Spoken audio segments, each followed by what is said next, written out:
Bien. El Señor les bendiga a todas esta noche. ¿Me escuchan bien, cierto? Sí. Ok, gracias. Por lo menos me dan un dedito ahí, qué bueno. Vamos a orar al Señor y vamos a comenzar la clase del día de hoy, ¿cierto? Y ya vamos a entrar a tierra derecha para hablar de teología de la niñez. Padre, en el nombre de Jesús, te damos toda gloria y honra a ti. Gracias por este día que tú nos regalas. Gracias por la bendición de estar junto a mis hermanas este día. Señor, y permítenos aprender, Señor, más de ti. Abre nuestras mentes y nuestros corazones. En el nombre de Jesús, Señor, si hemos sido injustos contigo en el trato con nuestro prójimo, incluso con la naturaleza, te pedimos perdón. Ayúdanos, Señor, a vivir de una mejor manera para que glorifiquemos en todo tu nombre. Ábranos este día. Señor, usa esta clase como una excusa para ministrar nuestros corazones. En el nombre bendito y sagrado de Jesús. Amén y amén. Gracias al Señor por este tiempo que nos regala. Estoy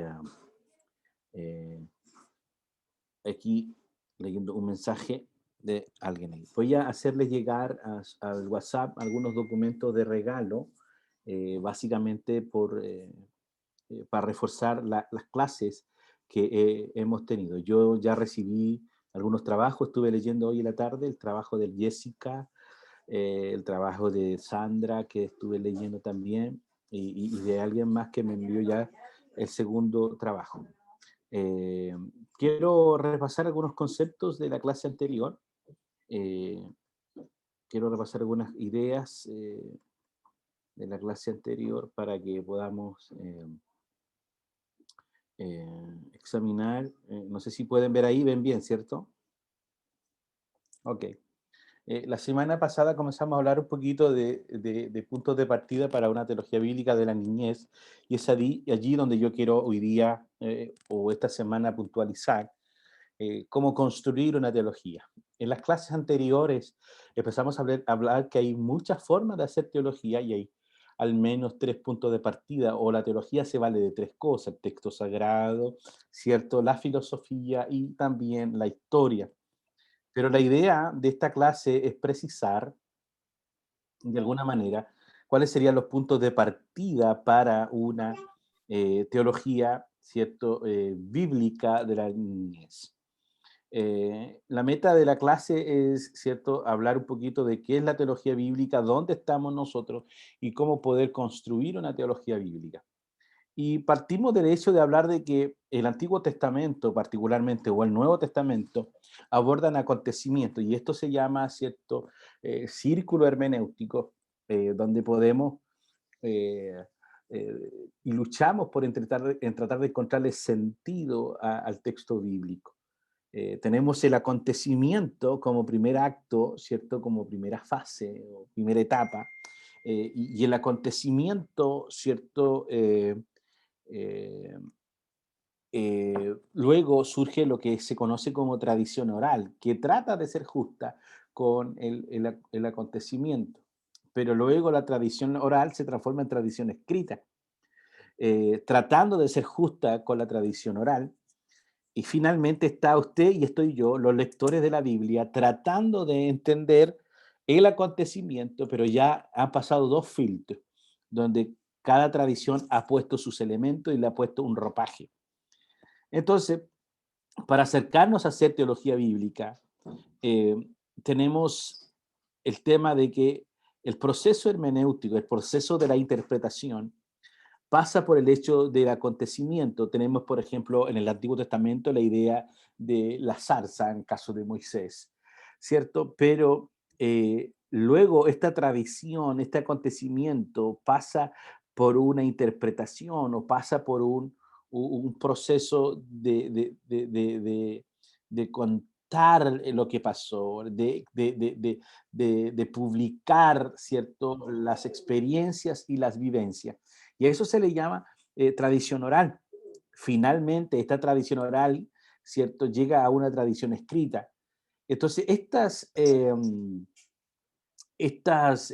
vamos a decirlo así, procesos, estas etapas, de alguna manera van poniendo un ropaje a las distintas historias y a las distintas experiencias que se va teniendo. Finalmente, tenemos la Biblia, tenemos el texto sagrado, tenemos lo que nosotros conocemos como palabra de Dios, y es allí donde entra usted y yo como lectores tratando de encontrar sentido a lo que estamos leyendo. Y es por ello que en este proceso hermenéutico usted tiene que entender, y el hermeneuta, en este caso usted y yo como intérpretes de la Biblia, discernir, ¿cierto? ¿Qué estamos leyendo? Porque no podemos, usted no puede leer el libro de los Salmos, ¿cierto? Pensando de que es un texto, ¿cierto? Profético. El Salmo corresponde a una literatura, ¿cierto? Que le llaman, ¿cierto? Sapiencial, o una literatura de sabiduría, tiene que ver con poesía. No puede leer, por ejemplo, usted el libro de Apocalipsis, ¿cierto? Como que si fuera un poema. Es por ello que tenemos que entender estos procesos de tradiciones orales, escritas, cómo fueron redactados, para que nosotros cuando nos enfrentemos con el texto sepamos distinguir. Por ejemplo, ahora que está de moda, que todo el mundo está hablando de Apocalipsis, entonces todo el mundo cree que el Apocalipsis habla de profecía. La literatura apocalíptica no tiene nada que ver con la literatura profética. Son dos cosas totalmente distintas. Entonces, cuando queremos hacer teología bíblica, tenemos que entender el proceso de los documentos, el proceso, ¿cierto? Para llegar nosotros a una interpretación medianamente clara, a una interpretación medianamente aceptable. Si estoy complicado, usted me dice, pastor, explique, y yo voy a volver a explicar. Entonces, quiero poner esto en el plano hoy día, porque para poder hacer una teología bíblica tenemos que entender la Biblia. Primero, ¿cierto? ¿Cuál es el contexto geográfico donde se escribe, el contexto político, el contexto cultural, ¿cierto? Donde se desarrollan las distintas narrativas. Cuando vamos a hacer una teología bíblica, la teología bíblica tiene que ver que nosotros vamos a examinar el texto y los recursos que nos proporciona el mismo texto. ¿Quién es su autor? Por ejemplo, es muy importante saber cuando leemos un texto, quién es el autor, quién está escribiendo, cuál es su público.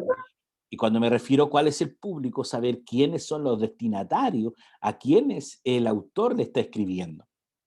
Evidentemente, por ejemplo, usted lee el Apocalipsis no está pensando en usted, aunque hoy día está de moda, todo el mundo está hablando de Apocalipsis y enseñando Apocalipsis, pero el Apocalipsis no habla de nosotros, el Apocalipsis no habla del fin del mundo, el Apocalipsis no habla de la iglesia, ¿cierto?, del siglo XXI, el Apocalipsis está hablando de la iglesia del primer siglo, y está situado, para poder entender Apocalipsis, por ejemplo, solamente un dato, usted cuando lee Apocalipsis tiene que leer el primer capítulo es clarísimo para entender todo el Apocalipsis. ¿Quién escribe Juan? ¿Dónde está? En una isla probablemente llamada Patmos, ¿cierto? Donde está siendo perseguido por Domiciano. ¿Y a quiénes le escribe? A los hermanos del Asia Menor.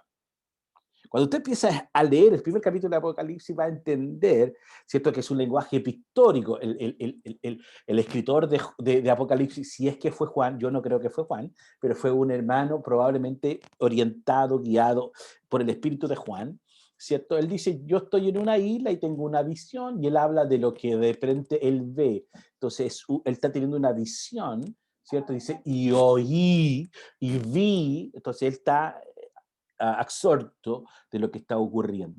Es muy importante a la hora que nos enfrentamos al texto y cobrar sentido de él, saber quién es su autor, cuál es el contexto político, histórico, geográfico en el que está el texto insertado, y sus destinatarios. Luego hay una parte allí que tiene que ver con usted y conmigo, que somos los lectores, que estamos luchando por tratar de encontrarle sentido al texto bíblico, pero el texto bíblico está tratando de ser justa con la tradición oral, y esa tradición oral está tratando de ser justo con el acontecimiento.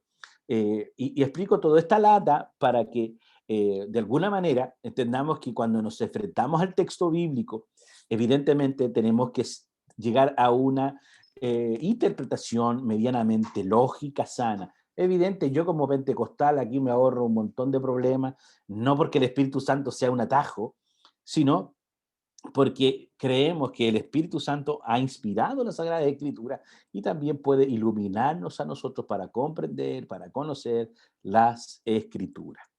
La semana pasada comenzamos a hablar un poco lo que se denomina o se conoce como estudio inductivo de la Biblia.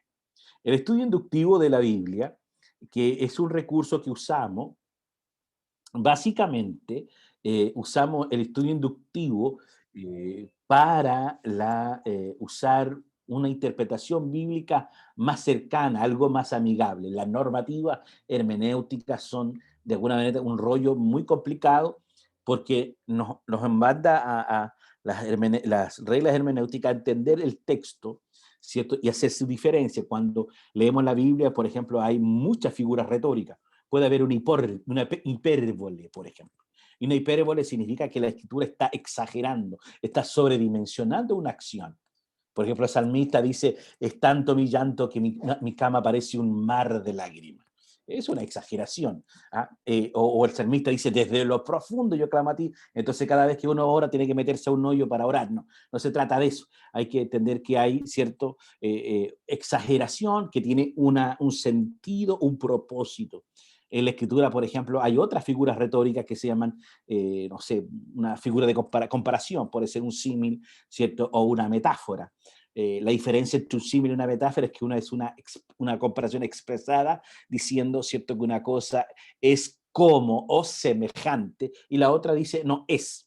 Por ejemplo, Jesús dice, vosotros sois la luz del mundo, ustedes son la sal de la tierra. Es una figura comparativa y ese es un símil, pero hay otra figura comparativa, ¿cierto?, que se llama metáfora, que usa así como semejante. Por ejemplo, no sé, como el ciervo brama por las corrientes, así clama por ti el alma mía. Entonces encontramos distintas figuras. Esto es importante a la hora de interpretar el texto bíblico, es importante a la hora de enfrentarnos con el texto bíblico para interpretar las Sagradas Escrituras. La semana pasada comencé hablando de una forma o de una metodología de cómo hacer una aproximación bíblica. Y para ello usé lo que se conoce como método inductivo. El método inductivo tiene tres principios. No lo tengo en ningún slide, pero es fácil, probablemente alguno de ustedes ya conoce y ha estudiado alguna vez el inductivo. El inductivo se basa en tres cosas. En la primera tiene que ver con la observación, ¿cierto? Luego tiene que ver, ¿cierto?, con la interpretación y luego con la aplicación. Generalmente todos los que hacemos clases de estudio de escuela medical puede ser muy conocido esto para nosotros. En el método inductivo, la primera parte que tiene que ver con la observación, tiene que ver con hacer las preguntas de rigor. La observación nos permite hacer las preguntas básicas. ¿Qué, cómo, cuándo, dónde y por qué? Es para reunir, ¿cierto?, la información. Luego en el inductivo se pasa, ¿cierto?, a la interpretación, tratar de entender qué es el texto, qué tipo de literatura es, si es una profecía, si es un texto, ¿cierto?, poético, si es un texto apocalíptico, qué sé yo. Y entender la figura, interpretar, ¿cierto?, si hay alguna figura retórica. Y en tercer lugar está la aplicación. ¿Para qué sirve, cierto, lo que aprendimos? ¿Para qué me sirve lo que estudiamos? Yo recuerdo, no sé, haber ido a una iglesia, no voy a decir el nombre del pastor porque probablemente lo conocen, y además que es famoso, ¿cierto? Fui y escuché su sermón y predicó sobre Nabucodonosor. Yo ese día aprendí cosas de Nabucodonosor que no tenía ni la más remota idea. No tenía idea de algunas cosas de Nabucodonosor, había leído la historia muchas veces, pero como nunca me importó Nabucodonosor, pero ese día aprendí sobre Nabucodonosor, pero después me hice la pregunta de rigor, ¿para qué me sirve? Y ahí donde generalmente fallamos nosotros. Toda la información que adquirimos, que tenemos, ¿para qué sirve? Entonces, por eso que el estudio inductivo tiene que ver con la aplicación. Tres cosas fundamentales en un estudio inductivo, ¿cierto? Observación, interpretación y aplicación.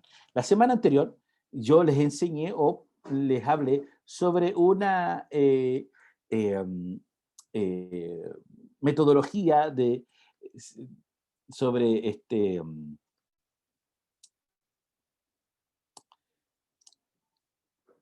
sobre estudio inductivo, que es una metodología muy sencilla, que tiene que ver básicamente con estas claves hermenéuticas de cómo enfrentarnos a un texto. No es necesario que usted sea experta en teología, en exégesis bíblica, en filología, para que usted pueda interpretar el texto bíblico. Pero como yo estoy tratando con personas que están enseñándole a los niños, que están trabajando con la infancia, estos principios que son de inductivo le van a servir para acercarse al texto bíblico.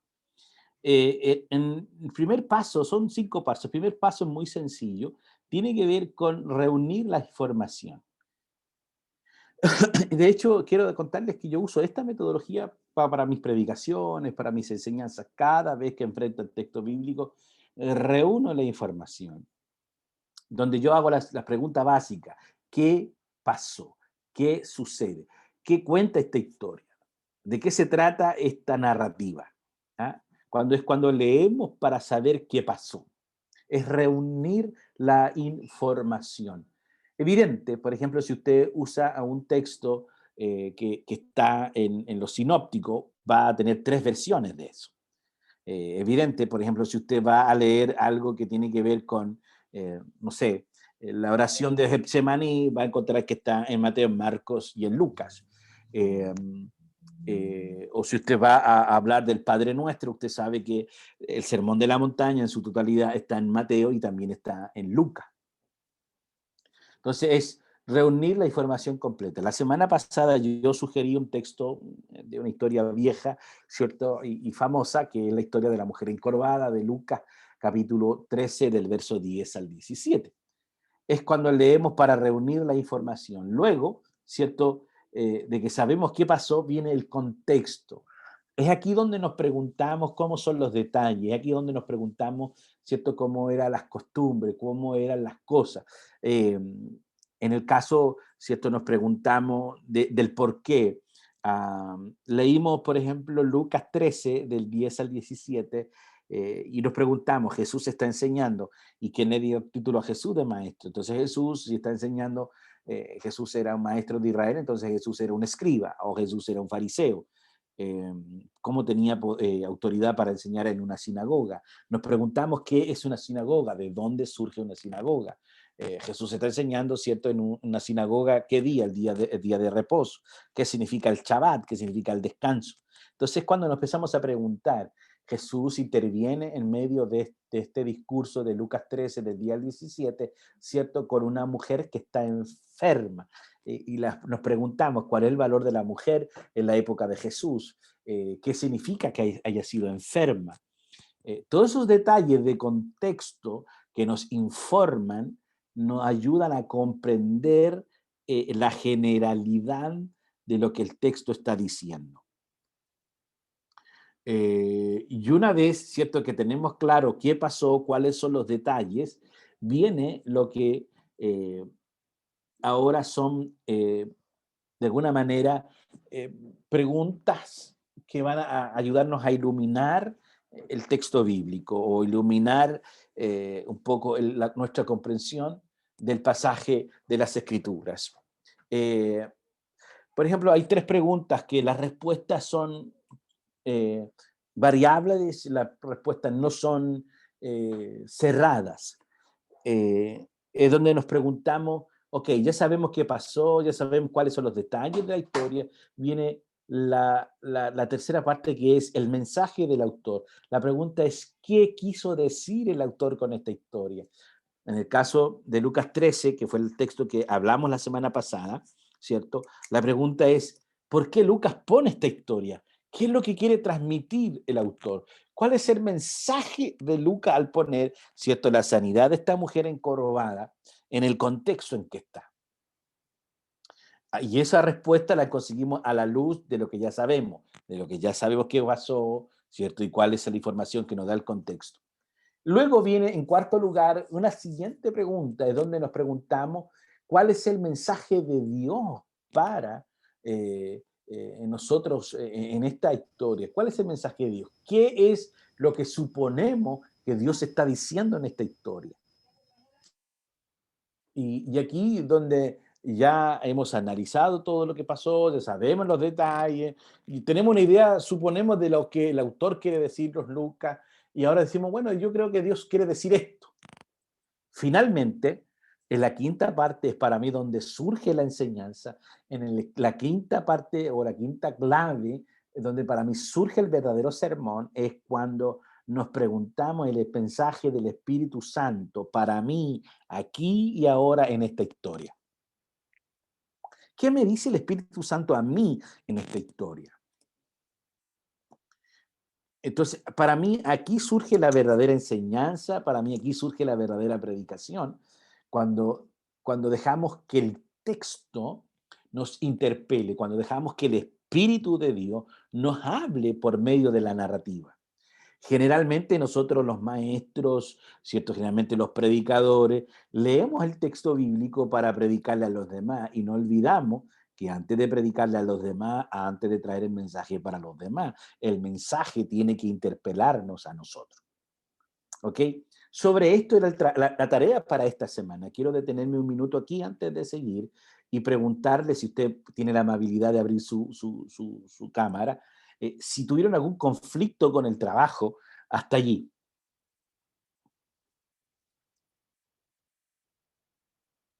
Veo que no. Un poco, yo la verdad un poquito, me costó un poco poder llegar a la reflexión, digámoslo así. Lo leí varias veces y quise buscarle el contexto y el mensaje y bueno, al final lo encontré, pero después de haberlo leído como 3 veces. Traté de buscarle el contexto que corresponde, no como lo veo yo, sino que como lo ve el autor, en este caso, Lucas. ¿Por qué lo escribió o cómo lo escribió? ¿Bajo qué concepto lo escribió? Entonces, pero lo encontré. Ok, interesante. Gracias, Cecilia. Mira, otra vez, esta metodología que yo le implementé de 5 puntos es una cuestión que he usado por años y he enseñado por años, pero muy fácil. Una vez que reunimos la información, sabemos qué pasó, buscamos los detalles. El contexto tiene que ver con los detalles, el cómo eran las cosas, cuáles son las costumbres, cuáles son las prácticas. Y luego de ahí son suposiciones. ¿Por qué creen, por qué pensamos, a la luz de lo que ya sabemos, que Lucas está poniendo esta historia? Y probablemente ahí descubramos un caudal de información. Mira, hay un montón de historias en la Biblia que cuando uno empieza a preguntarse algunas cuestiones básicas, uno empieza a entender y ver una luz nueva. No sé, se me viene a la mente ahora la historia del pródigo, por ejemplo. Me imagino que todos ustedes conocen la historia del pródigo. ¿Sí? Sí. Pero, por ejemplo, tú empiezas a preguntar, en el caso de Lucas, por ejemplo, ¿por qué Lucas pone esta historia del pródigo? Y si ustedes ven el contexto, antes Lucas habla del hijo, antes de hablar del hijo perdido, habla, ¿cierto?, de la moneda perdida, ¿ah? Habla de la oveja perdida. Entonces tú te das cuenta de que hay una intención del autor, ¿ah? Hay una intención allí del autor. Pero cuando tú empiezas a preguntar cuáles son las concepciones de familia en Israel, porque en esta historia todo el mundo habla de lo hermoso que es el papá, de que el papá es generoso, hasta yo diría, bueno, llega a ser hasta demasiado generoso, ¿cierto? Que le da bienes al hijo, pero la pregunta es, ¿y la mamá? ¿Dónde está? O sea, es obvio, para que haya hijo tiene que haber Una mamá. una mamá. Entonces, tú empiezas a hacer, ¿por qué Lucas entonces ignora a la mamá en esta historia? Eh, y probablemente, claro, uno dice, bueno, es que en el contexto de ellos, la mujer era mirada en segundo plano. Y mi pregunta es, oye, ¿y la mamá no habrá sufrido? Porque pareciera ser que no habla del dolor del papá, que esperaba que viniera. A lo mejor salía la mamá detrás del viejito y decía, mijito, si va a volver el niño. Me imagino yo, estoy inventando. Pero probablemente, o a lo mejor sabemos que la mujer está en segundo plano y la mujer es un objeto y no tiene un valor principal. Probablemente, ¿cierto? Esa mujer le pasa lo que le pasa a muchas mujeres en muchos lugares de este mundo. Son silenciadas, no tienen derecho a opinar sobre la familia, sobre las decisiones que toman los hijos, porque hay un hombre machista que no permite una opinión femenina. Ojo, que es una lectura también válida. De hecho, cuando uno estudia predicación contemporánea, que le llaman hoy día, ¿cierto?, predicación narrativa, a eso le llaman personajes sombra. O sea, evidentemente tiene que haber una mamá para que haya hijos. Pero la pregunta es, ¿cierto?, ¿qué pasó con esa mamá? Entonces, otra vez, examinar la información, los contextos, y luego hacer las preguntas. ¿Por qué Lucas pone esto? ¿Qué quiere decir Lucas? Y luego hacemos otras preguntas. ¿Qué quiere decir Dios? Pero finalmente, la última parte es que el mensaje del Espíritu Santo para mí, aquí y ahora, eso lo cambia todo. Porque tú ya tienes la información global. Tú tienes la información de lo que realmente sucedió. Ya sabes lo que pasó. Pero tú dices, bueno, yo creo que Lucas a lo mejor, y esa es una suposición, y está bien, Lucas quiere decir esto. No, yo creo que Dios está diciendo esto. Pero cuando tú dejas que el texto te interpele, es distinto. Por ejemplo, cuando yo pienso en la mujer encorvada de Lucas 13, de Lucas 10:13, y me pregunto cuál es el mensaje del Espíritu Santo para mí en esa historia, wow, yo a veces creo que yo he sido el principal de la sinagoga. Y el Señor me pega fuerte. Porque a veces en vez de yo ser un facilitador para que Dios siga levantando otros, me pongo como el principal y me digo, no, que vengan otro día, no, ¿cómo Dios va a sanar a esta mujer si esta mujer no la conoce nadie? ¿Ah? Y si el Señor quiere levantar a alguien que no sea de mi agrado, ¿qué puedo hacer yo? ¿Puedo impedir al Señor? A veces me encuentro como el principal de la sinagoga, siendo un obstáculo al fluir de Dios. Entonces hay que entender, a veces, no sé, yo leo esa historia y a veces digo, wow, probablemente yo soy como la mujer, aunque no tengo un apellido importante ni rimbombante, pero el Señor me ve, sabe quién soy, sabe cuál es mi situación. Y si Él me vio, si Él me llamó, si Él me bendijo, acabo de dar un sermón, el Dios llama, el Dios te ve, te llama y te bendice. ¿Ah? Y si Él puso su mano sobre mí, que se enoje el presidente de la República, da lo mismo. Si la gracia del Señor está conmigo. ¿Me siguen? Okay. Esta es una metodología muy sencilla. No tiene que ser un experto en griego, ni en hebreo, ni un experto en la filología bíblica para encontrar el mensaje concreto. Pero cómo ese mensaje me interpela. Quiero contarles el secreto. Mi secreto es que todos mis sermones, mis predicaciones, yo uso esta metodología. Finalmente, es cómo aplicas lo que estudias. ¿Tienen preguntas? Ese era el trabajo que había que hacer para esta semana. No sé si alguno de ustedes tiene pregunta con eso, si les complicó hacer eso. Aprovechemos este minuto para responder eso. Sí, Erika. Sí, yo no hice la tarea porque mi hija lleva enferma hace como un mes más o menos. Entonces, bueno, y hoy día recién tuve tiempo porque hemos estado yendo y viniendo de médicos, entrando y saliendo de doctores. Y resulta que hoy día recién me senté, no hice nada en la casa, nada, pero absolutamente nada. Me senté a ver el video que compartió de la semana pasada, mi hermano Luis creo que es el que comparte el video de la clase pasada, entonces no alcancé ni siquiera a llegar a la tarea, porque empecé a escribir todo lo que hablaron, todo lo que conversaron, toda la clase. Así que no tenía idea de la tarea nada, la verdad, nada.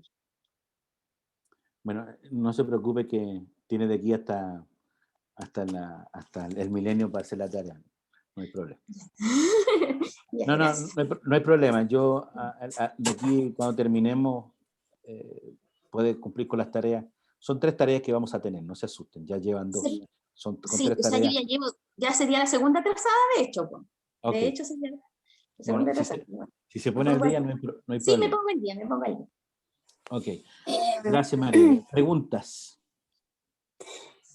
Bueno, pastor, yo igual tuve un poquito de complicaciones, pero hoy día mi hermana, de hecho no la iba a hacer, porque yo dije, ya estoy muy atrasada y lo he escuchado ya 3 veces, no alcanzaba a escuchar completa la clase, y resulta que ella había como tirado la esponja y la hermana Cecilia hoy día me habló y yo dije, ya, voy a hacerla porque voy a cumplir y todo. Así que la hice, pero todavía no la envío. Yo creo que después que termine esta clase se la voy a enviar, pero ya la tengo hecha. Ok. No, bueno, yo espero no ser el motivo que alguno de ustedes diserte de esta clase. Según yo estoy siendo lo más suave que posible. Y probablemente alguien que hay, como Sandra, que ya tomó clase conmigo, me desconozca. Pero yo estoy haciendo las cosas muy suavecitas. No quiero que ustedes se asusten, pero la idea de estas clases es darle herramientas para que podamos construir, ¿cierto? Una reflexión bíblica teológica a partir del texto bíblico. ¿Ok? Ok, así que espero que lo haga. ¿Otra pregunta? ¿Alguna que tú? Hay una parte del mensaje del Espíritu Santo, porque yo lo dividí en muchas divisiones, en muchos mensajes. No solamente en el mensaje del autor, en el mensaje de Dios, sino que en el mensaje del Espíritu Santo y el mensaje hacia mí, hacia mi persona. Y lo que me puedo dar cuenta que para ellos era muy raro que alguien predicara o hablara, no sé si estoy equivocada, por favor usted me corrige, que hablara en la sinagoga un día de descanso, siendo que ellos están acostumbrados a que el día de descanso ellos no pueden hacer nada. Ellos tienen prohibido, entre comillas, hacer cosas. Y ver a una persona predicando en una sinagoga, que supuestamente nadie lo conocía, para ellos fue como raro. Es como, él está faltando a las leyes de nosotros, porque las leyes de ellos era el día de descanso, no hacer nada. O sea, no podían hacer nada, de hecho. Lo que pasa es que en el caso de la sinagoga y sus prácticas, evidentemente los fariseos tenían norma sobre norma. Olvídate, recuerda que aparte de los 10 mandamientos, ellos habían creado 613 normas más, aparte de los 10 mandamientos. Solamente podían caminar, creo que era 1 kilómetro, o sea, no más que eso. Pero respecto a la sinagoga, en la sinagoga habían 3 prácticas que no se tomaban como trabajo, que era la observancia del sábado, que eran las rogativas y la lectura de la Torá. Entonces la lectura de la Torá está dentro de esa práctica que es permitida en el día de reposo, en el día de descanso, porque se hace en la sinagoga. Ahora, evidentemente, lo que el principal tomó Cecilia como trabajo fue el hecho de que Jesús sanara. Porque acuérdate que se les miraba a aquellos como un curandero, no como un médico, cierto que hoy día entendemos eso. Dentro de ese contexto, ¿ok? Es que se desarrolla esa historia. ¿Alguna otra pregunta antes de seguir? Pastor, yo le envié la tarea, pero buenas tardes a todos, que el Señor les bendiga. La interpretación que yo busqué, así que yo puedo opinar o hablar algo, por ejemplo, el mensaje del Espíritu Santo para mí aquí y ahora, yo interpreté como el Espíritu Santo está diciendo que cuando nos enfrentamos una dificultad, no debemos esperar el día de mañana para solucionar. Además que si escuchamos su voz, no debemos endurecer nuestros corazones delante de la provocación. Entonces, la interpretación así que el mensaje del Espíritu Santo que yo busqué, así para mí aquí ahora, que en momentos que nosotros nos encontramos, debemos escuchar la voz del Señor, no endurecer nuestros corazones, sino, por ejemplo, si me llega una persona que necesita una ayuda, yo no puedo decir, ya, hermana, vamos a orar, mañana voy a ayudar. No, como dice el mensaje, debemos hacerlo ahora, porque hasta mismo, como dice Jesús, la mujer ela no llegó a Jesús y no pidió que sea curada, sino Jesús la llamó. Eso fue una observación que yo tuve, que Jesús la llamó. Y Jesús no oró en ese momento por ella, sino Jesús dice, está libre, está sanada.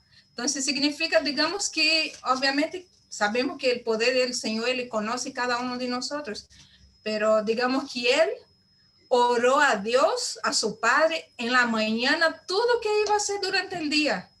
Entonces, a mí me llama la atención porque nosotros como despertarnos en la mañana deberíamos orar y presentar todo que va a pasar durante el día, hasta las dificultades, digamos que hasta un enfermo que nos llegue al momento y necesite de una oración. Y nosotros sí podemos orar en nombre del Señor y el enfermo ser sanado. Entonces, esa fue mi observación y ese fue que quería aportar. No sé Gracias. si estoy bien o mal, así que parece que estamos. Gracias, Amén. hermana María. Cuando hablamos del mensaje del Espíritu Santo aquí y ahora para mí, tiene que ver contigo, tiene que ver con usted. No el mensaje para los demás. Nosotros somos buenos para enseñarle y predicarle a los demás. Pero también tenemos que dejar que el texto bíblico nos hable y nos enseñe a nosotros. Amén. Sigamos. Ok. Ya más o menos entendemos y estamos claros de cómo abordar un texto bíblico. Ahora quiero proponer algunos puntos de partidas para una teología bíblica de la niñez. Y lo clave aquí es la teología bíblica. Cuando hablamos de una teología bíblica, es decir, que vamos a partir del texto bíblico. Vamos a partir de lo que la Biblia dice. ¿Ya? Cuando hablamos de puntos de partida para una teología bíblica de la niñez, estamos diciendo que vamos a usar el texto bíblico para la construcción de una teología de la niñez. Y no lo vamos a hacer ni desde las ciencias sociales, no lo vamos a hacer, ¿cierto?, desde la historia, no lo vamos a hacer desde la filosofía, sino que vamos a formar o crear una teología de la niñez, ¿cierto? Pero lo vamos a hacer usando el texto bíblico. Y el primer punto de partida para de la Biblia, ¿cierto? Vamos a hablar de la imago Dei. La niñez es la imagen de Dios. Y cuando hablamos de la imago Dei, estamos hablando de la imagen de Dios. Y evidentemente usted conoce el texto bíblico, Génesis capítulo 1, verso 26 y 27. Usted puede encontrarlo, ¿cierto? Entonces dijo Dios, hagamos al hombre a nuestra imagen y semejanza, y señoree sobre los peces del mar, las aves de los cielos. Verso 27, y creó Dios al hombre a su imagen, a imagen de Dios lo creó, varón y hembra los creó. Lo primer lugar, para hablar de una teología, ¿cierto?, bíblica de la niñez, podemos partir del hecho que el niño y la niña son imago Dei, son imagen y gloria de Dios. Si la niñez es la imagen y la gloria del Señor, goza de plena dignidad, goza de la bendición y la protección divina.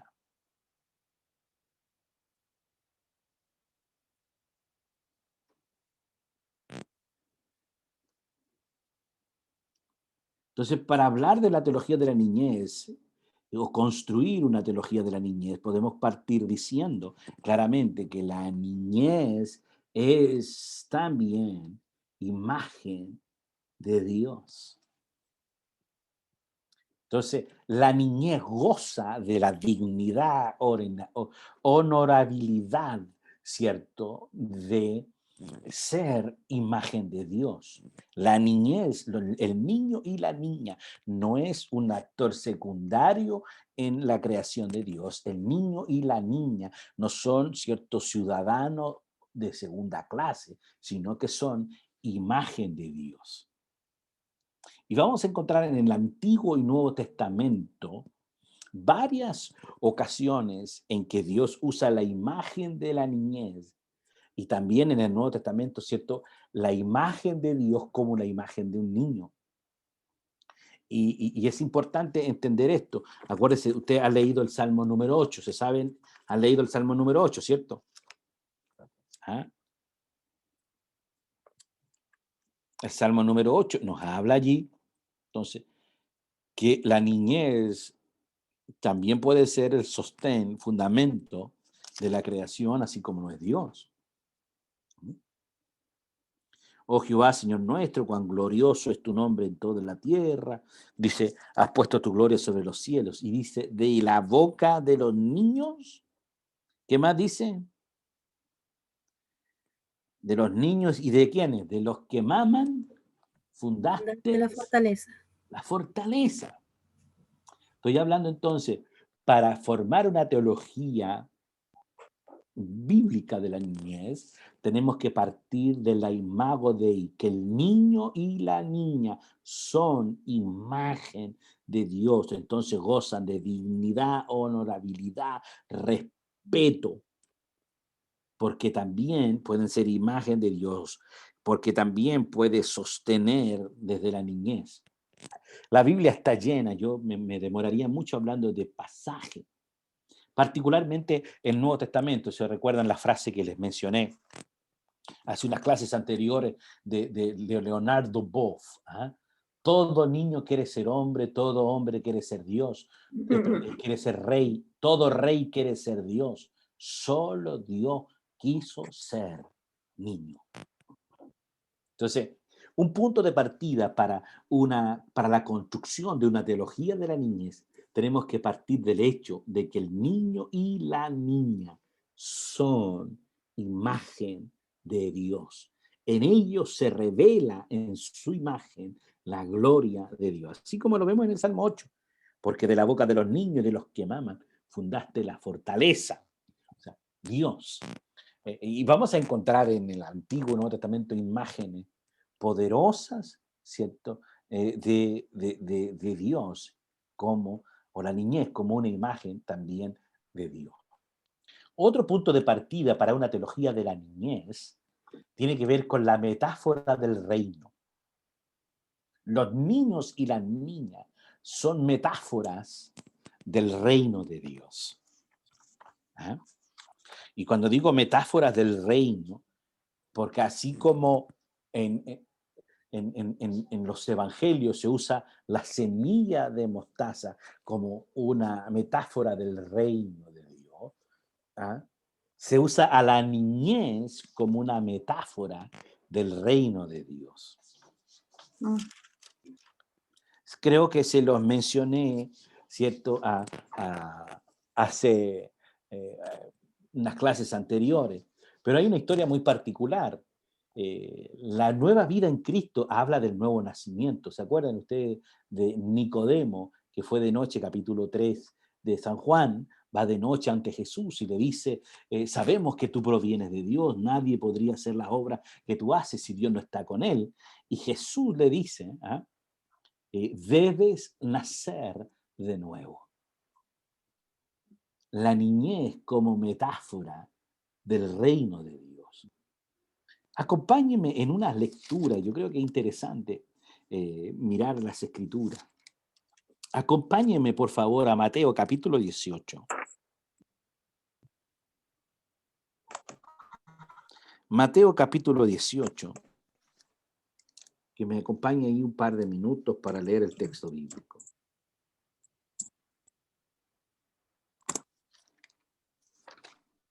¿Qué versión? Da lo mismo, pero Reina Valera. Yo tengo la Reina Valera porque esa es la que me sé de memoria, las otras no me las sé. Pero Mateo capítulo 18, versículo 3, del versículo 1 al 5 vamos a leer. También podemos buscar en Marcos capítulo 10, versículo 15.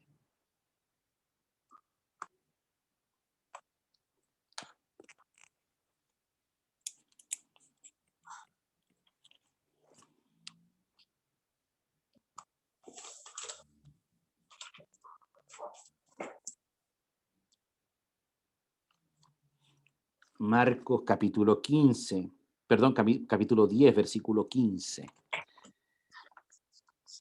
Lucas,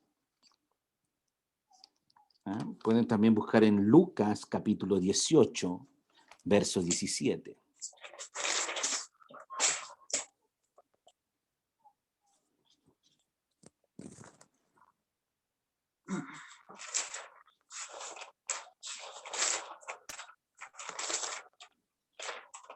¿Cuál era la segunda cita? Perdón. Marcos 10, verso 15. Ya.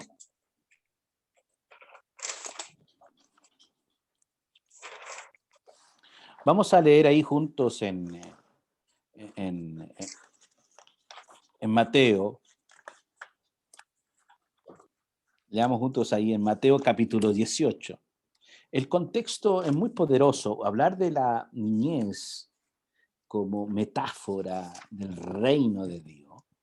Y entiéndase la metáfora como una figura comparativa, ¿cierto? Siempre se usa el así como o semejante. Nos va a ayudar muchísimo a mirar este pasaje con mucha intención. Vaya conmigo, por favor, allí.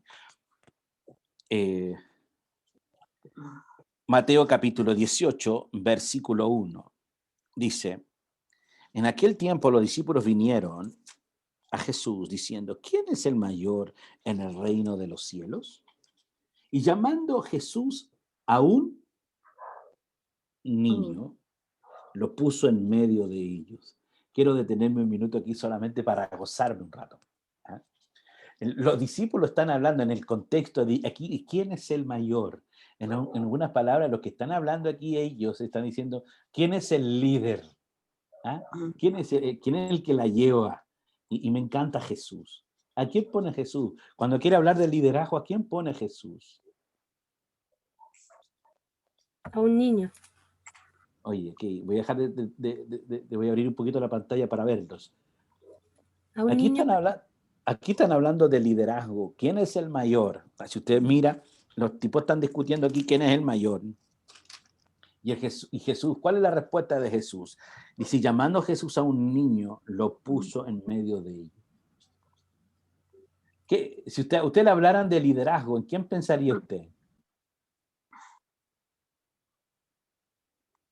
Si fuéramos a hablar, realmente iba a pensar que en el pastor, líder del niño, nunca iba a pensar que un niño podría ser. O en el que tuviera más experiencia, quizás. Ajá, usted buscaría una figura más emblemática, voy a decir así, ¿no? Ojalá un tipo grande, cierto, maduro o madura, que inspire cierto respeto, que inspire cierta seriedad. ¿Qué inspira un niño? ¿Inspira ternura? Ternura, voy a hablar de eso más tarde. Ternura, ¿qué más inspira un niño? Inocencia. Inocencia. ¿Qué dijo hermana Elsia? Confianza, porque él cree todo. Confianza. Mire, estamos en un tiempo conflictivo. También son sinceros y honestos. Sinceros, honestos. Hoy día estamos viviendo un nuevo tiempo. La gente hoy día está reclamando un nuevo liderazgo. Y probablemente dicen, queremos un liderazgo. Y viene Jesús y les pone un niño. ¿Sabe? Para mí esto es un rompesistema. Porque cuando pensamos en un líder, que pensamos en alguien de carácter, que tenga palabras fuertes, duro, que sea directivo, sepa dónde ir. Pero Jesús pone a un niño. Niño representa vulnerabilidad. Hoy día necesitamos líderes vulnerables. No necesitamos superhéroes. Necesitamos a alguien que inspire transparencia, verdad. Me encanta Jesús. Jesús rompe los esquemas nuestros. Hoy día necesitamos un líder que sea colaborativo, participe con otros. Un líder que se divierta más, que juegue más, que se tome menos en serio. Ok, yo estoy seguro, si estamos pensando en el líder, en el liderazgo de una iglesia, de una organización, inmediatamente empezamos a buscar a un tipo, a una persona que tenga cierta descripción o que podamos describir ciertas competencias. Jesús pone la niñez. Y vaya conmigo, porque esto es para gozarme un rato. Mire, lea conmigo, versículo 3, y dijo, de cierto os digo, que si no os volvéis y os hacéis como niño, no entraréis en el reino de los cielos. Wow. Ojo, estamos hablando de aquí de la niñez como metáfora del reino de Dios. El cómo.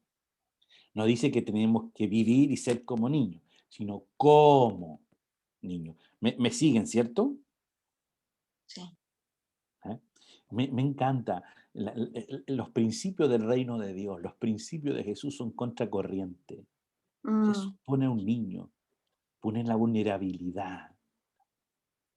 Hoy día todos piensan en liderazgo en un tipo de control, un tipo obsesivo.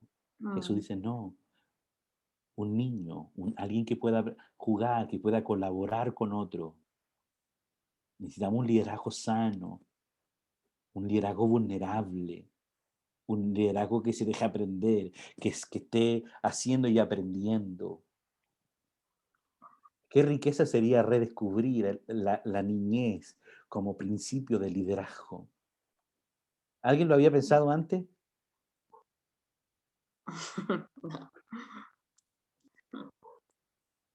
No se asuste, yo leo la Biblia y cada vez me encuentro con sorpresas.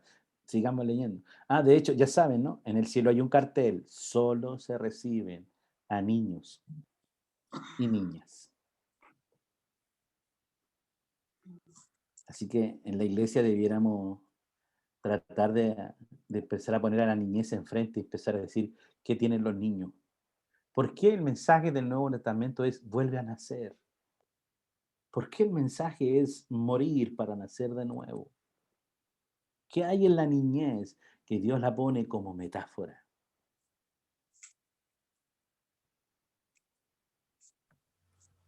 Sigamos. Versículo 4.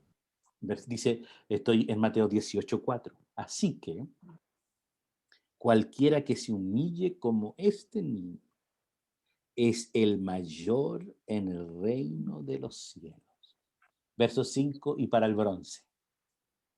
Y cualquiera que reciba en mi nombre a un niño como este, a mí me recibe. Wow.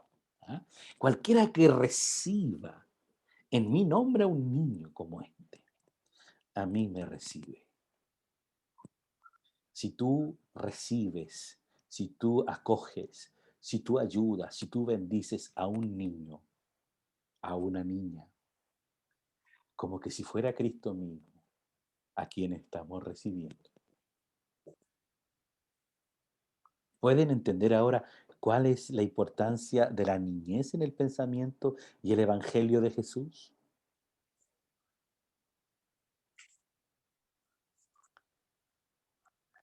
Interesante. Si yo estuviera en una clase de liderazgo y me dijeran, Israel ejemplifica el liderazgo en una imagen, yo pondría, no sé, a Margaret Thatcher, probablemente pondría una imagen de Martin Luther King, o pondría una imagen de algún otro líder, no sé, Obama, pensando, pero Jesús puso la niñez.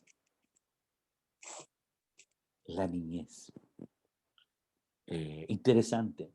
Aquí hay un mensaje profundo del Señor a nosotros, su iglesia. Entonces, para hacer teología de la niñez como punto de partida, una teología bíblica, podemos usar la niñez como metáfora del reino de Dios. Acompáñenme, por favor, a Marcos capítulo 10, verso 15. Marcos 10, versículo 13 dice, y le presentaban niños para que los tocase. Y los discípulos reprendían a los que lo presentaban. Viéndolo Jesús, se indignó y les dijo, qué tremendo, solamente un detalle, no es parte de la clase, pero la única vez que vemos que Jesús se enoja con sus discípulos es en esta ocasión. La única vez que vemos a Jesús indignado, y la palabra que usa el texto bíblico en el original es la única vez que vemos a Jesús que está realmente con enojado, ¿no? Que está brutalmente enojado, es en esta ocasión. No sé si ustedes recuerdan en alguna otra ocasión que Jesús se haya enojado con sus discípulos.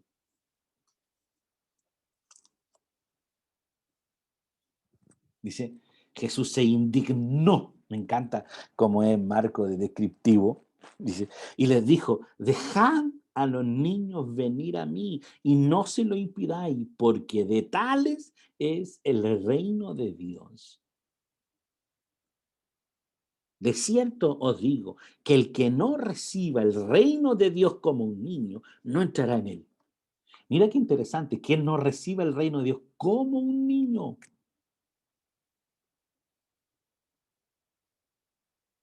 no entrará en él. La niñez es el gran paradigma del Nuevo Testamento. La niñez es el gran paradigma del Nuevo Testamento. Dice, verso 16, mira lo que hizo Jesús. Y tomándolos en los brazos, poniendo las manos sobre ellos, los bendecía. Qué tremendo.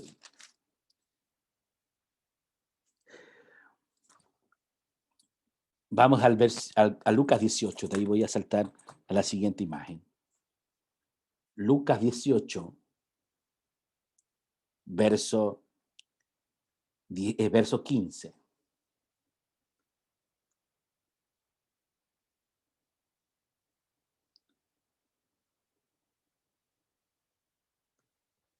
Lucas capítulo 18, verso 15. Y le traían a él los niños para que los tocase, lo cual viendo los discípulos reprendieron.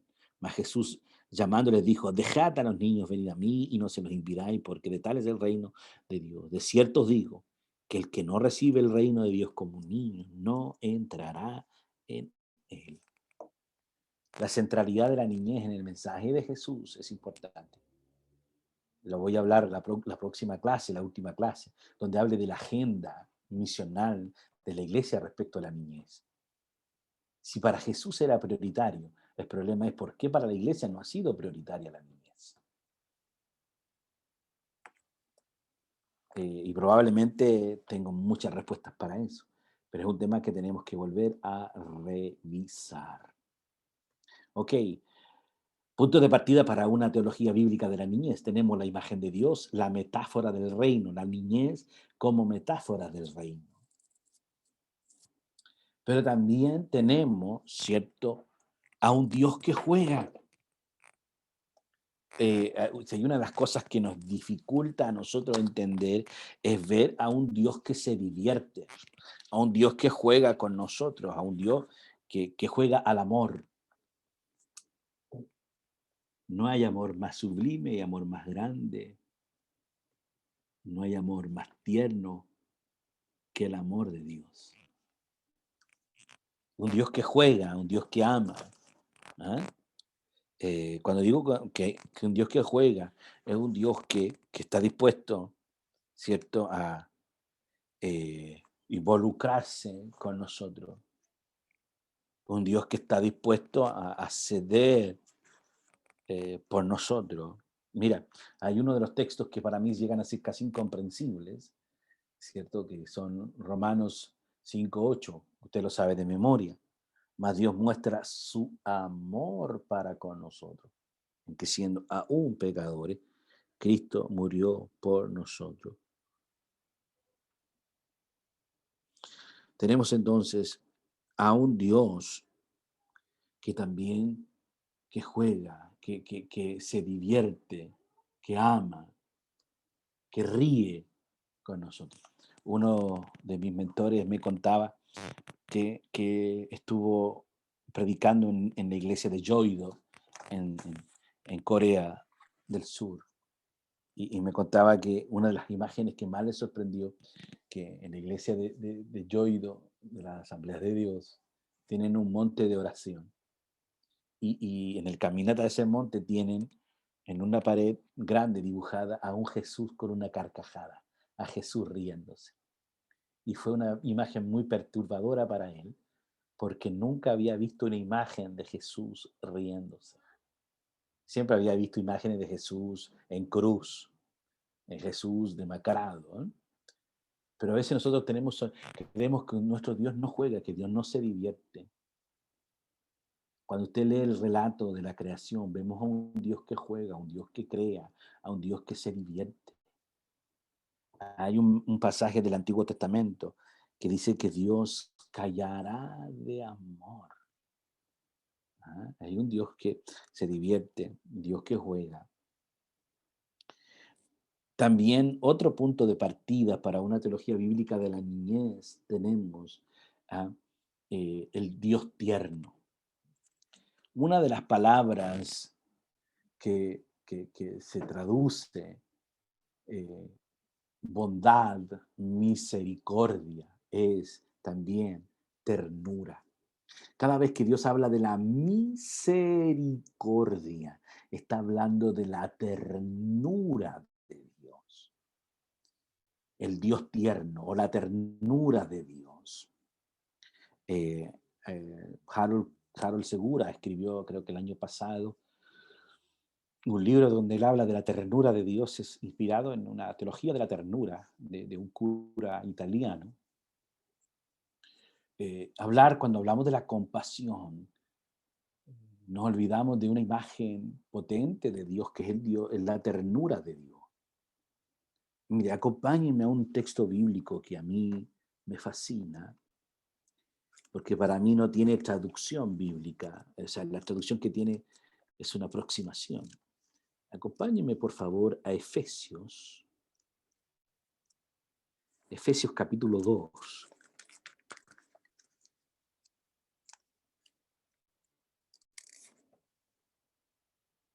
Efesios capítulo 2, versículo 4. Un Dios tierno. La ternura de Dios es expresada en sus actos de creación, de amor, de sanidad.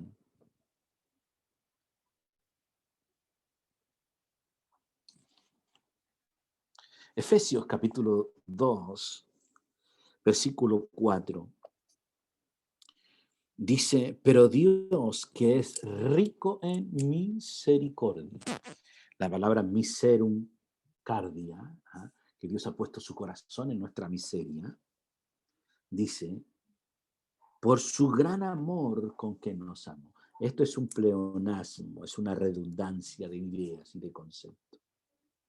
Si Él es Dios, Él es rico. ¿Pero qué significa que Dios es rico en misericordia? A ver, yo estoy hablando aquí de la ternura de Dios como un punto de partida para la construcción de una teología de la niñez. ¿Qué significa que Dios sea tierno? Dice, pero Dios que es rico en misericordia. ¿Qué significa ser rico en misericordia? Si Él es Dios, es rico. Y si es rico ya en misericordia, ¿qué significa eso? Por eso digo que este texto no tiene traducción, tiene una aproximación. Pero mira la redundancia que dice. Pero Dios que es rico en misericordia con el amor, con el gran amor con que nos amó. Es un Dios extremadamente bondadoso, un Dios extremadamente tierno.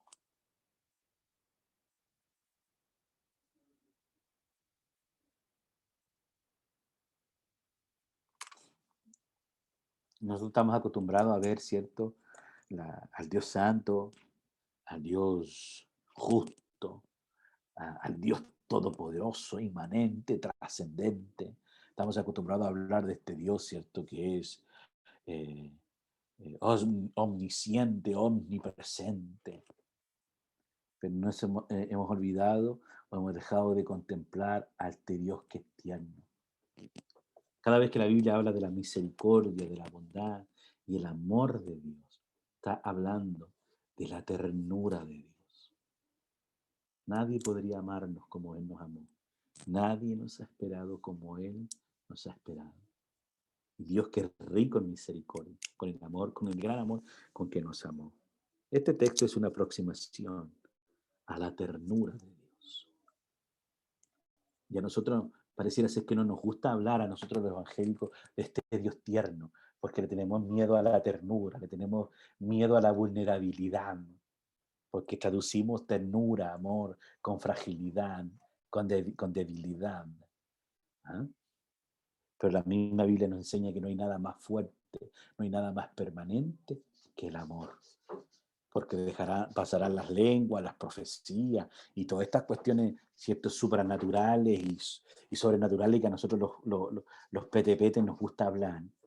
Pero sobre todas esas cosas, lo que permanece y sobrepasa es el amor.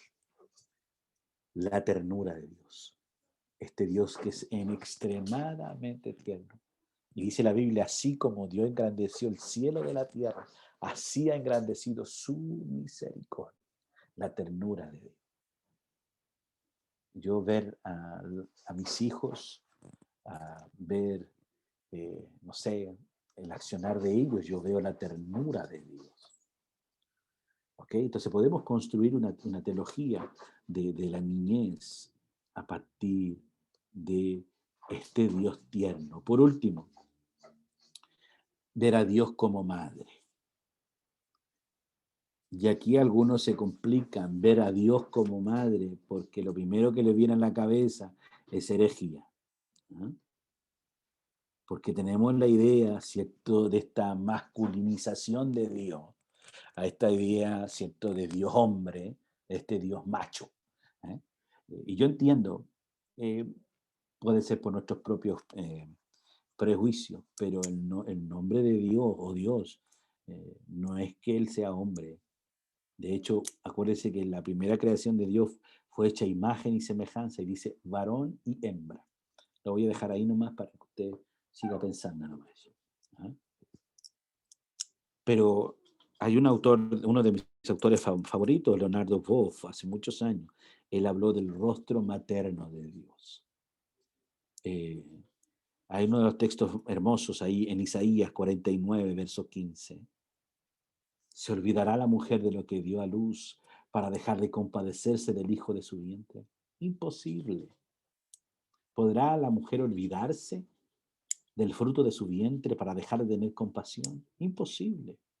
Pero mire lo que dice la Biblia. Aunque ella olvide, yo nunca me olvidaré de ti. Dice la Biblia, así como la gallina junta sus polluelos, así el Señor ha querido, dice, juntarles. Podemos encontrar el rostro materno de Dios en la Escritura. Entonces, generalmente nosotros tenemos la idea de mirar solamente la idea masculina de Dios. Pero también podemos descubrir el rostro materno a este Dios que no tan solo es Padre, sino también que nos ha guiado, nos ha sostenido como una madre. Así dice el Antiguo Testamento, que Él nos ha sostenido, nos ha dado de mamar de sus pechos, dice en Isaías también lo dice. Nosotros generalmente tenemos esta idea, ¿cierto?, de Dios macho, de este Dios, solamente la masculinidad de Dios. Si quieren estudiar eso, pues, se van a encontrar con varias sorpresas. Dios no tiene sexo, eso es para nosotros. ¿Ah? Él es Dios. ¿Ah? Pero podemos usar estos puntos de partida para la construcción de una teología bíblica de la niñez.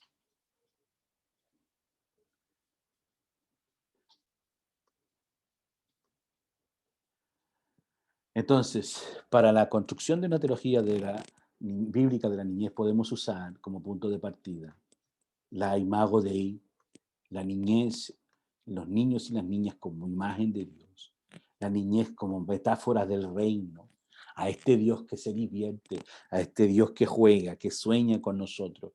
Por eso que la pregunta del salmista, y también en Job sale este pasaje, ¿y quién es el hombre para que en él piense? ¿Quién es el hombre para que pongas cuidado en él? ¿Quién es el hombre que le has hecho poco menor? Este Dios que se divierte con nosotros, que sueña con nosotros. ¿Ah? El Dios como madre, Dios, este rostro materno de Dios. ¿Ah? ¿Y para qué hablar del Dios de lo pequeño? Tenemos la idea, ¿cierto?, de que solamente Dios tiene que ver con lo grande. Dios también se manifiesta en lo pequeño. Dios trabaja y construye desde lo pequeño. Este Dios que es tierno. Y este Dios que nos ayuda a ver la niñez, ¿cierto?, desde como seres en formación, seres en construcción. Y generalmente cuando nos toca ver a la niñez como seres en construcción, es porque a veces tenemos la idea de que pensamos que la niñez es una cuestión ya final. No, la niñez tiene que ver con niños y niñas que están en una construcción permanente. Por eso que dice, ¿cierto? Instruye al niño en su camino, cuando fuere viejo no se apartará de él. Si las cosas que te mando hoy se las recordarás en el camino, al acostarte, al levantarte. ¿Por qué? Porque la niñez también tiene que ver con seres que están en construcción, en formación. Ok, clase número 3. Antes de seguir, tengo todavía unos 15 minutos de clase. ¿Preguntas hasta aquí? ¿Dudas? ¿Preguntas? ¿Dudas? ¿Inquietudes?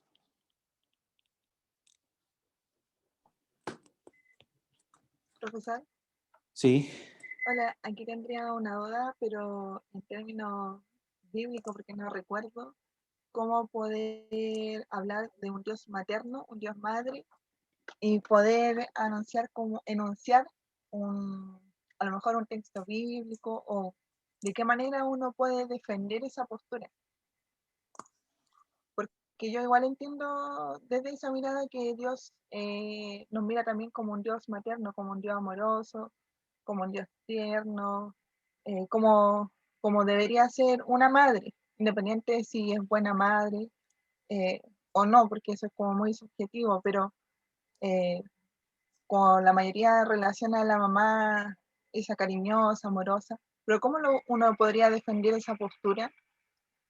Bueno, la verdad que para nuestro mundo de iglesia es chocante hablar de un Dios materno, pero si lo hacemos desde un análisis lingüístico, la palabra teos, Dios, en el griego, está en neutro. No es ni masculina ni femenina. Hay un dato. Segundo dato, cuando se habla de Dios en el libro de Apocalipsis se usa un femenino. Un segundo dato. El problema es nuestra concepción de Dios en lo masculino. Evidente, si tú en tu iglesia te dices Dios madre, a algunos le va a dar ataque, porque tiende la idea que cuando miran, leen la Biblia, leen a Dios con los ojos, adultocéntrica y machista, masculino. Ojo que yo aprendí que soy machista con mi esposa, yo según antes nunca yo he sido machista, pero he ido comprendiendo que tiene que ver con muchos elementos culturales míos. Sin embargo, entiendo tu visión, pero yo no tengo ningún conflicto cuando oro y decir, Dios, tú que eres padre y madre, que tu amor excede el amor que mi propia madre me tiene. O sea, es una manera también de ir construyendo eso. Evidentemente, Susana, yo entiendo en el mundo en el cual me muevo, en el cual predico, es un conflicto. Para mí no es conflicto. Es como decir sobre si Dios es ético o no. Dios no es ético, porque la ética corresponde a los seres humanos. No es que Dios es un Dios inmoral. ¿Ah? No, Dios es amoral. Él no necesita de la ética. Él es Dios. Entonces el problema es nuestro. ¿Ah? El problema es que nosotros queremos siempre entender y examinar a Dios desde nuestras categorías. De hecho, nosotros miramos a Dios desde la antropología, pero si miráramos al hombre desde la cristología, nuestra propia lectura de nosotros mismos sería distinta. Hay argumentos bíblicos, Susana, para eso. Hay. Pero dudo que podamos tener avances en lo cultural de la iglesia. Todavía tiempo para eso. Pero sí, para razones de eso hay muchas. Razones lingüísticas, hay razones bíblicas para entender a Dios. El grave problema es que generalmente Cuando hablamos de valores en la iglesia o de moral, siempre lo reducimos a genitales, ¿cierto? O hombre-mujer. Dios está sobre eso. Gracias. Preguntas, dudas, aprovechen que es por el mismo precio.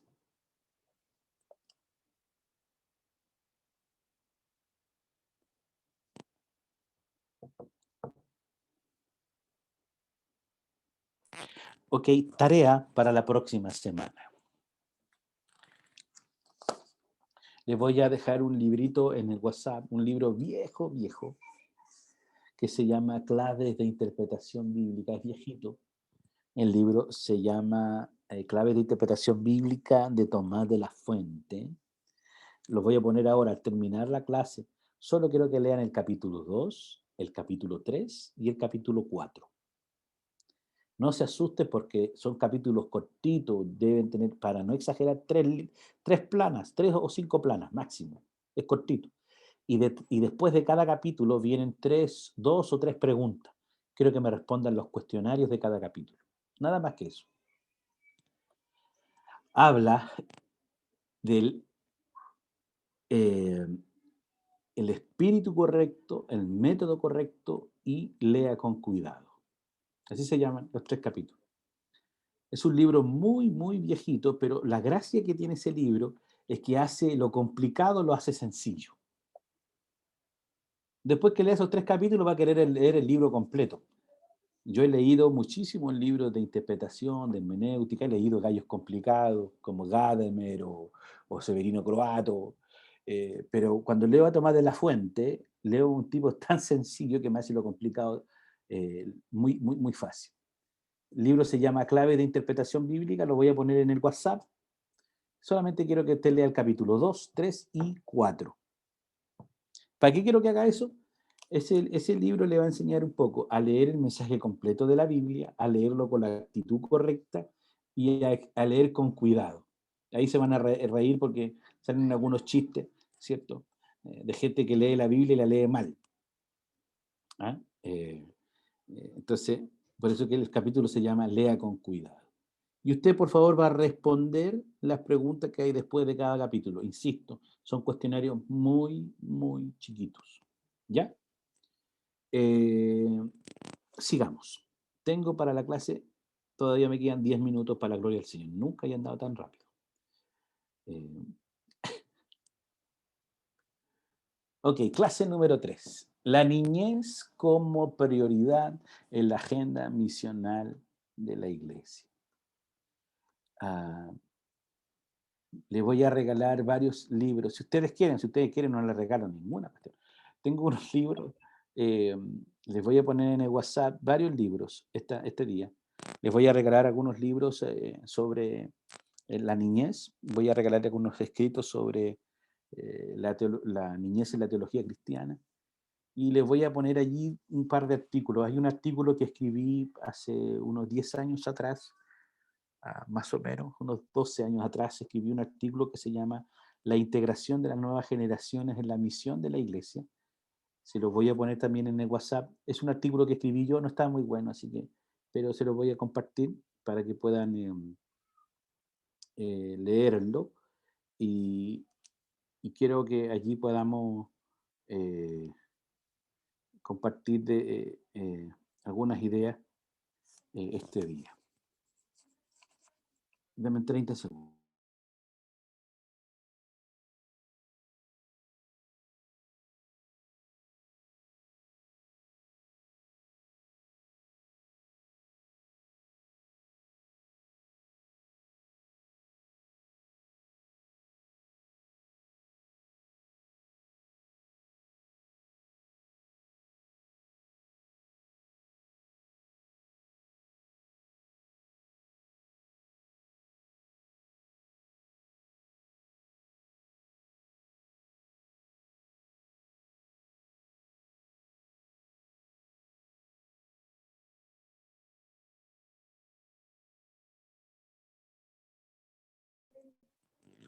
Ahí sí.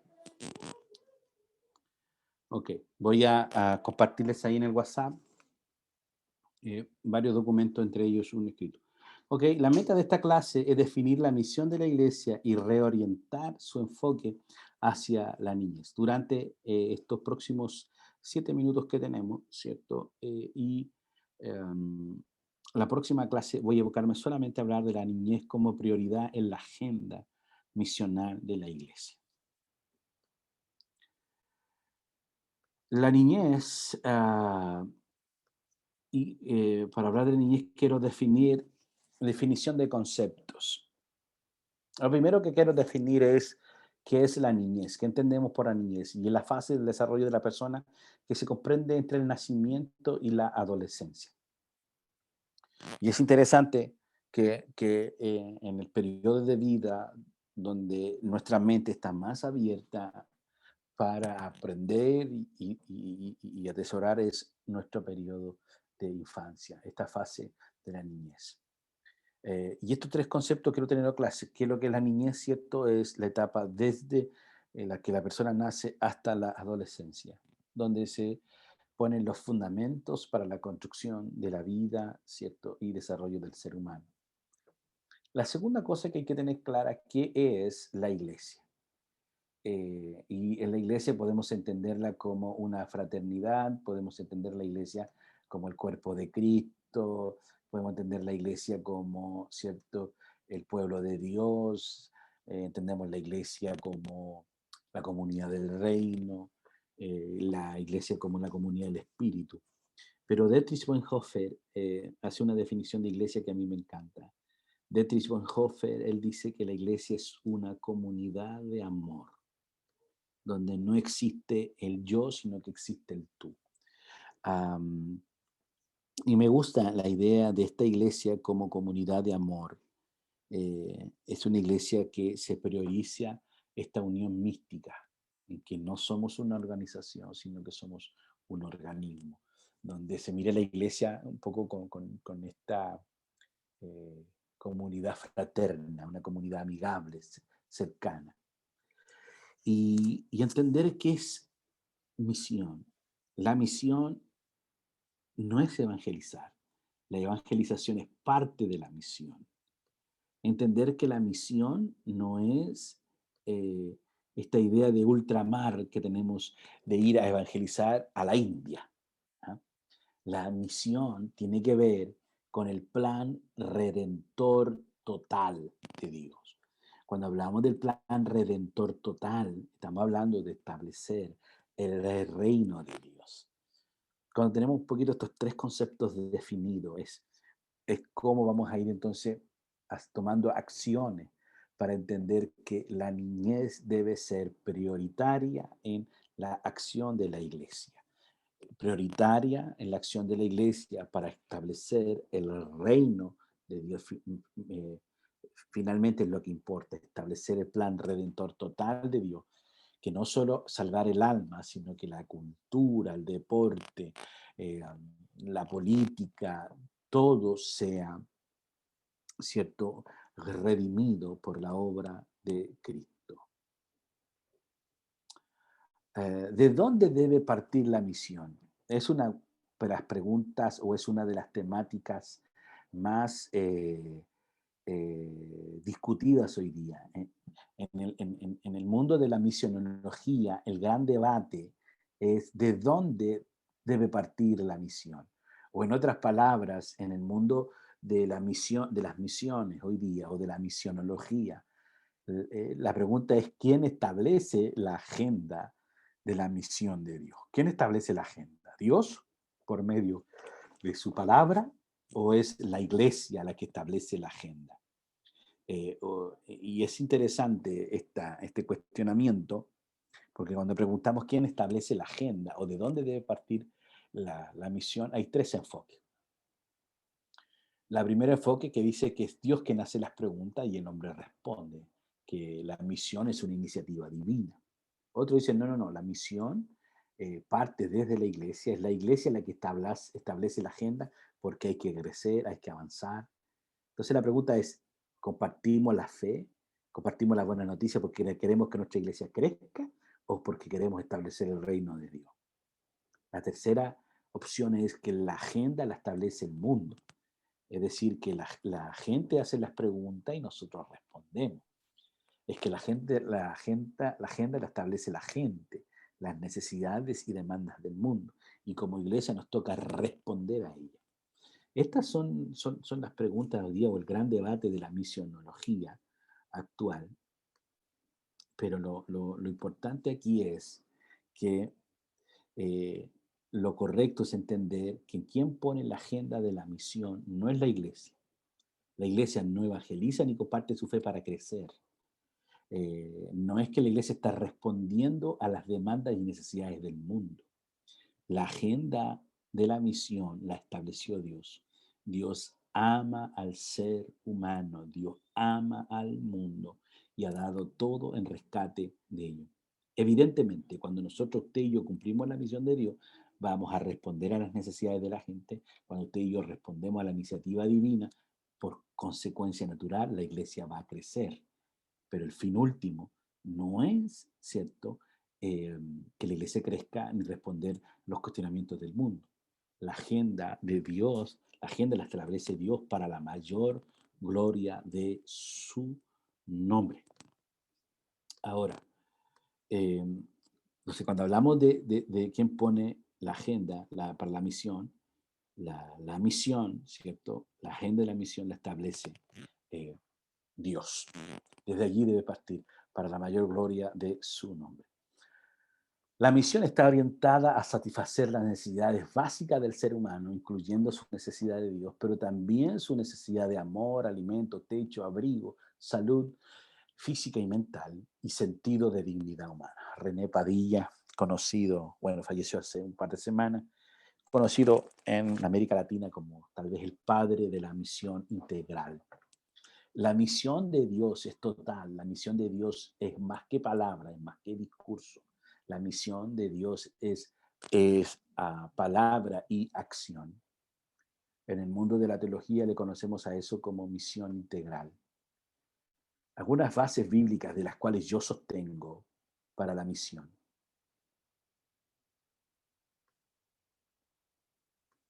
Con esto voy a terminar la clase de hoy. Yo sé que ya están cansados algunos. Bases bíblicas para la misión y principios fundantes para mí. La adoración a Dios sin compromiso por la justicia es hipocresía que Dios aborrece. Para mí no es posible que tengamos comunión con Dios y no tengamos un compromiso genuino con la justicia social. Isaías capítulo 1 del verso 11 al 17. Dios hace un reclamo. Dios dice, no les voy a escuchar más cuando oren. No les voy a poner atención. Dejen de hacer lo malo, dice el Señor. Dejen de hacer lo malo. Hagan el bien. Hagan justicia. Restituyan a la viuda, al huérfano. La adoración a Dios sin compromiso por la justicia es hipocresía que Dios aborrece. En Amós capítulo 5, Dios critica a aquellos que solo piensan en su propio bienestar. Yo no creo en esos que dicen adorar a Dios, pero solo piensan en sí mismos.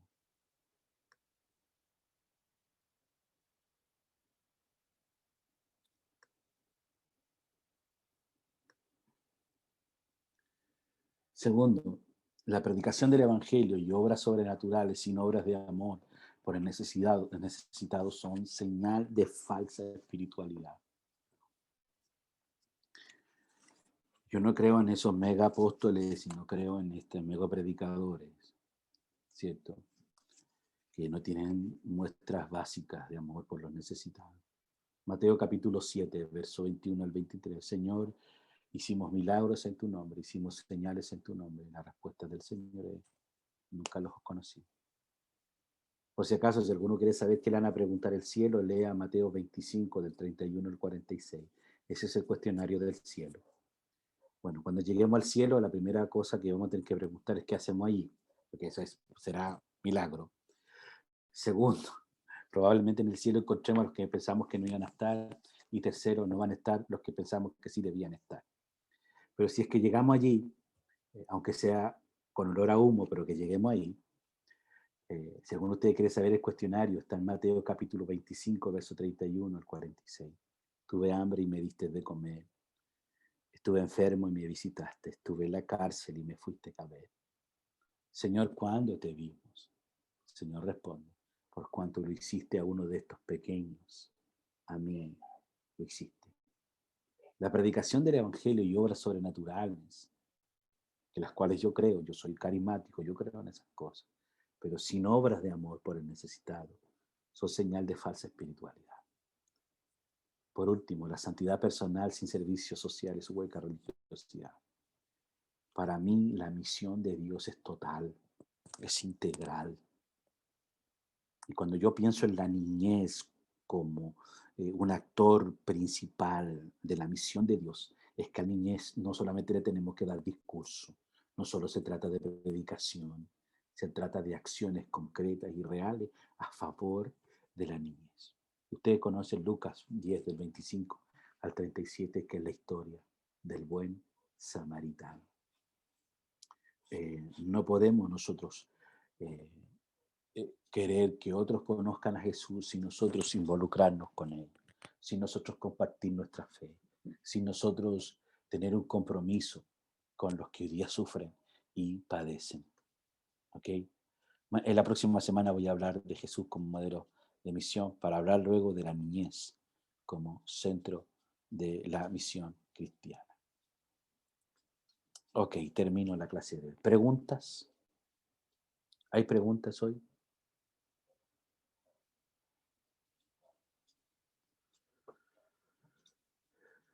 ¿Preguntas para terminar? ¿No? ¿Comentarios? ¿Tampoco? ¿Reclamos? Pastor, yo tengo una que hace